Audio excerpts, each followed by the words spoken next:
Picture a 28-year-old teacher staring at her paycheck stub. Every month, $347 vanishes into the state pension fund. She's been told it's for her retirement 40 years from now. What she doesn't know is that money disappeared the moment it was deducted. It's already been spent on someone else's retirement. And the math behind her future? Impossible. This is the pension time bomb. $4.7 trillion in promises that simply cannot be kept. And we're about to watch it detonate in real time. But that was just the beginning. This isn't speculation. This is mathematical certainty. Every pension system in America follows the same four-stage pattern that's destroyed retirement security across nations and centuries. Rome learned this lesson 2,000 years ago. Stage 1, the foundation built on growth assumptions that seem reasonable. Stage 2, expansion through demographic leverage and financial engineering. Stage 3, recognition of mathematical impossibility. Stage 4, systemic collapse and generational wealth transfer. Rome's veteran pension system collapsed in 2035 AD. Soldiers were promised land grants and retirement bonuses for 25 years of service.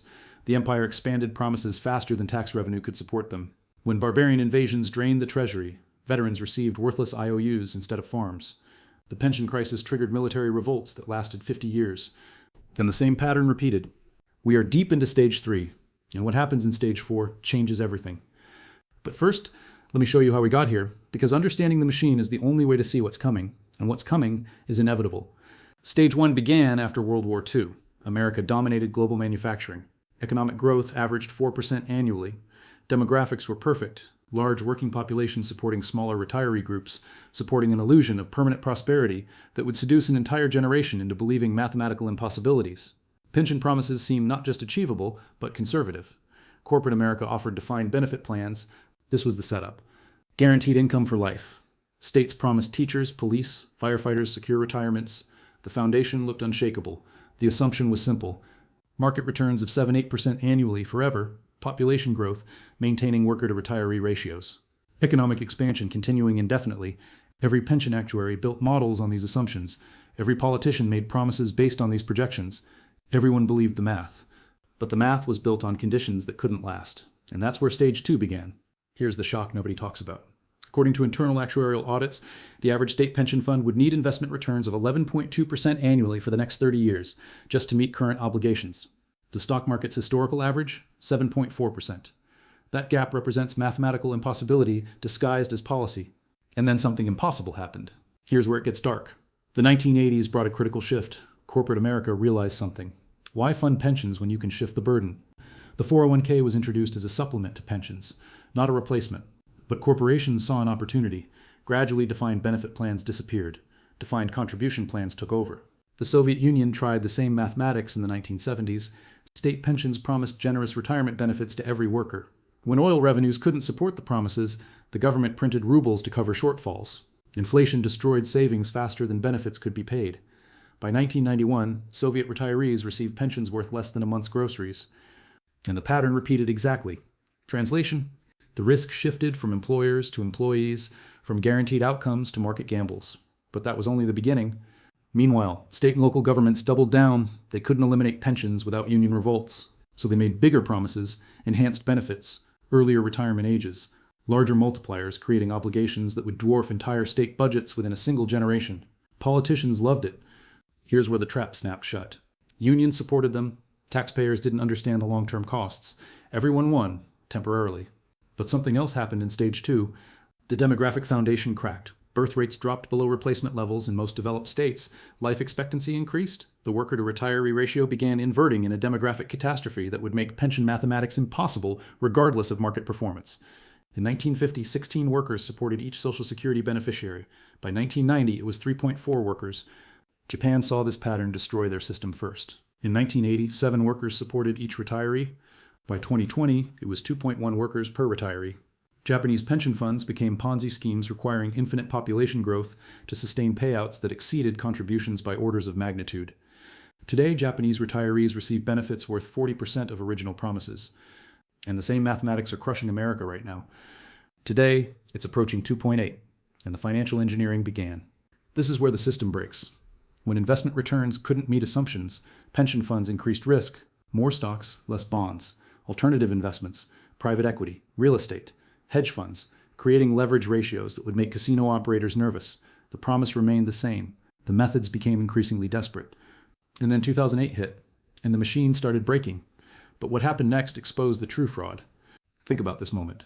Pension funds nationwide lost approximately $2.4 trillion in 18 months, the equivalent of erasing every contribution made in the previous 8 years, creating a wealth destruction event that dwarfed the combined GDP of most nations. But did benefits get cut? Did assumptions get revised? They increased contributions and hoped for recovery. Here's what nobody talks about. The 2008 crisis revealed something terrifying. These systems only work in perpetually rising markets with perfect demographics. Remove either condition, and the math collapses instantly. We removed both conditions simultaneously. Recovery came. But here's where it gets worse. Markets reached new highs, but the damage was permanent. The missing years of growth, the demographic inversion, the lowered interest rate environment, creating a perfect storm that transformed pension funds from retirement security into mathematical fiction. They created gaps that can never be filled through normal returns, only through massive risk-taking or benefit destruction. This brings us to stage 3, the recognition phase. And this is where everything explodes. We are here right now. Let me show you the numbers. Illinois state pension systems are roughly 40% funded. New Jersey, approximately 35%. California's teacher retirement system, 67% funded despite the longest bull market in history, creating returns that exceeded every historical precedent for over a decade. These aren't struggling funds. These are mathematically insolvent institutions operating through accounting fiction. Corporate pension obligations tell the same story. General Electric's pension deficit, over $31 billion. Ford Motor Company, $20 billion shortfall, creating obligations that exceed the company's entire market value during most trading sessions. Boeing, $33 billion underfunded. Here's the impossible reality. These companies have pension obligations larger than their market capitalization. They cannot meet these promises without bankruptcy. And here's the crucial pattern. Every response makes the problem worse. Cutting contributions reduces funding ratios. Increasing risk raises the probability of catastrophic losses. Raising taxes drives away the taxpayer base needed to fund the system, creating a death spiral that accelerates with every intervention. Cutting benefits triggers political and legal warfare. The machine is trapped. Every option leads to system failure. This is mathematical endgame. But let me show you how this pattern played out before, because history gives us the template for what's coming, and what's coming is unavoidable. Detroit, 2013. The largest municipal bankruptcy in American history. Pension obligations were the primary driver. Retirees who worked 40 years for guaranteed benefits saw those benefits slashed by 4.5%. The city couldn't pay, so the promises evaporated. Legal challenges failed. Federal courts ruled that municipal bankruptcy supersedes pension obligations. And the pattern repeated. Stockton, California.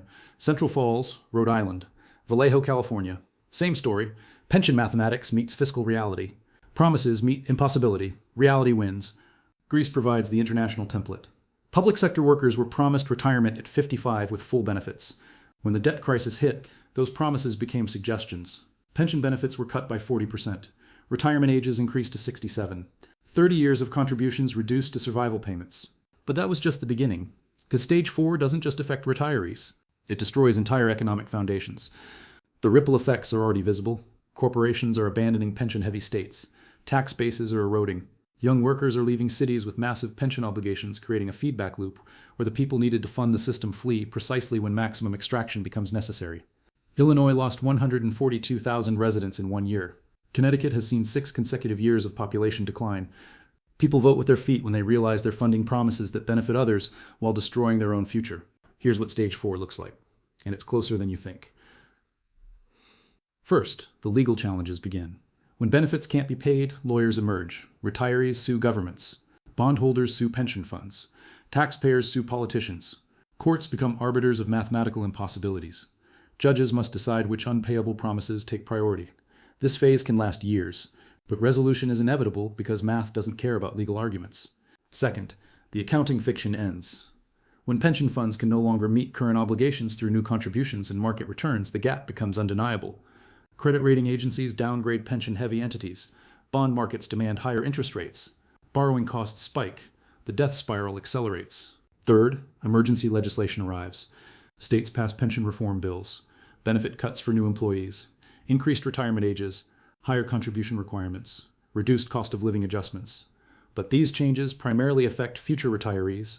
Current obligations remain unpayable. Fourth, federal intervention becomes unavoidable.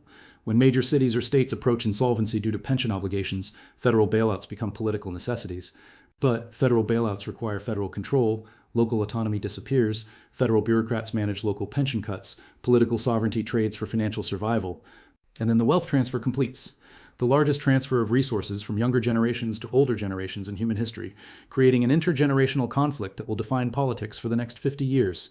Millennials and Gen Z will pay taxes for benefits they will never receive, funding retirees who receive benefits far exceeding their contributions. But here's where the mathematics become truly brutal. The mathematics are stark. To fully fund existing pension promises would require immediate tax increases of approximately 35% in most major cities, property tax doubles, income tax increases by half, creating burden levels that guarantee economic exodus precisely when maximum revenue extraction becomes essential. Business taxes reach levels that guarantee economic exodus. The tax base collapses precisely when maximum extraction is required. So here's what smart money is doing. Corporate executives are accelerating pension terminations while markets remain high. They're offering lump sum buyouts at discounted rates. Workers who accept get some value. Workers who wait get bankruptcy court decisions. Municipal bond investors are avoiding pension-heavy jurisdictions. Illinois bonds trade at spreads typically reserved for junk corporations. Institutional investors are demanding insurance or avoiding entirely. Capital flees mathematics faster than politics. Young professionals are making career decisions based on pension liabilities. Engineers choose private companies over public utilities. Teachers move from high pension states to lower obligation regions. The talent drain follows the mathematical drain. But the biggest shift is psychological. The social contract that promised security in exchange for contribution has shattered. Work 40 years, receive guaranteed income, maintain middle-class dignity. That promise is dead, and everyone under 40 knows it. The replacement system is every individual for themselves. 401k accounts subject to market volatility. Social Security projecting 20% benefit cuts by 2034. Corporate pensions disappearing entirely. Retirement becomes personal responsibility in an economy designed around debt consumption rather than wealth accumulation. Picture that teacher again. She now understands her pension contributions are funding current retirees while her own future remains unfunded. She can continue contributing to a broken system, or she can maximize her 401k, buy real assets, and prepare for a retirement the government cannot and will not provide. This choice will define the next 2 decades. Those who understand the mathematical reality and adjust accordingly will maintain financial security. Those who trust the promises will discover that promises cannot override arithmetic. The pension time bomb isn't a future crisis, it's a current reality masked by accounting techniques and political denial. The explosion has already begun, the debris is still falling, and what I've shown you about pensions is just the first fracture in a much larger systemic breakdown. Next week, I'll expose how the healthcare cost crisis follows the exact same pattern, creating a parallel wealth transfer that makes pension shortfalls look manageable. Social Security, Medicare, Medicaid, corporate health benefits, all built on the same demographic assumptions, all facing the same mathematical impossibilities. Subscribe now, because understanding these patterns isn't just about protecting your retirement. It's about recognizing the complete reshaping of American economic reality and positioning yourself before everyone else understands what's happening. The machine is breaking. The only question is whether you see it before the pieces finish falling.